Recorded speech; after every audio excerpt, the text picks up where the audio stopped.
Kerala state service pensioners union KSSPU Bharanikkavu block വാർഷിക സമ്മേളനം ഫെബ്രുവരി 28-ന് നൂറനാട് പടനിലം ഹയർ സെക്കൻഡറി സ്കൂളിൽ നടക്കും.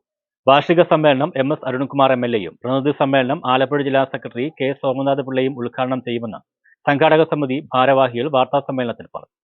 Kerala state service pensioners union KSSPU Bharanikkavu block 34ാമത് വാർഷിക സമ്മേളനം ഫെബ്രുവരി 28-ന് നൂറനാട് പടനിലം ഹയർ സെക്കൻഡറി സ്കൂളിലാണ് നടക്കുന്നത്. വാർഷിക സമ്മേളനം MS അരുൺകുമാർ MLAയും പ്രതിനിധി സമ്മേളനം ആലപ്പുഴ ജില്ലാ സെക്രട്ടറി K സോമനാഥ പിള്ളയും ഉദ്ഘാടനം ചെയ്യുമെന്ന് ഭാരവാഹികൾ ചാരുമൂട്ടിൽ വാർത്താസമ്മേളനത്തിൽ പറഞ്ഞു. ബ്ലോക്ക്, യൂണിറ്റ്, ബ്ലോക്ക്, ജില്ല, സംസ്ഥാനം ഈ രീതിയിലാണ്. യൂണിറ്റ് സമ്മേളനങ്ങളെല്ലാം കഴിഞ്ഞ ജനുവരി കൊണ്ട് ഈ ഫെബ്രുവരി മാസത്തിലെ ബ്ലോക്ക് വാർഷികമാണ്. ആ ബ്ലോക്ക് വാർഷികമാണ് നമ്മുടെ ഭരണിക്കാവ് ബ്ലോക്കിൻ്റെ വാർഷികമാണ്. 28-ാം തീയതി പടനിലം ഞാൻ നേരത്തെ സൂചിപ്പിച്ചതുപോലെ വിവിധങ്ങളായിട്ടുള്ള പരിപാടികളുണ്ട്.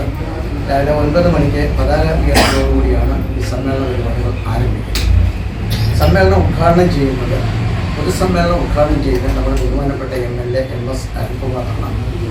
ബ്ലോക്ക് പരിധിയിലുള്ള 10 യൂണിറ്റുകളിലെയും സമ്മേളനങ്ങൾ പൂർത്തീകരിച്ചാണ് ബ്ലോക്ക് വാർഷികത്തിലേക്ക് കടക്കുന്നത്. ഫെബ്രുവരി 28-ന് രാവിലെ 9-ന് സമ്മേളനം ആരംഭിക്കും.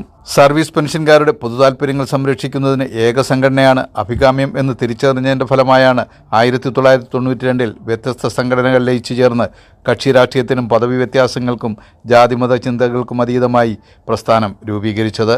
വാർത്താസമ്മേളനത്തിൽ ജില്ലാ joint secretary M Joshua, block president R Sasidharan Unnithan, block secretary K Ponnappan, ജില്ലാ കമ്മിറ്റി അംഗങ്ങളായ R Padmadharan Nair, G Geetha, block ഖജാൻജി K Raveendran, block joint secretary BR Jayaraj, Nooranad unit president N Gopinathapillai, secretary K Gopalan, ഖജാൻജി K രവീന്ദ്രൻ എന്നിവർ വാർത്താസമ്മേളനത്തിൽ പങ്കെടുത്തു.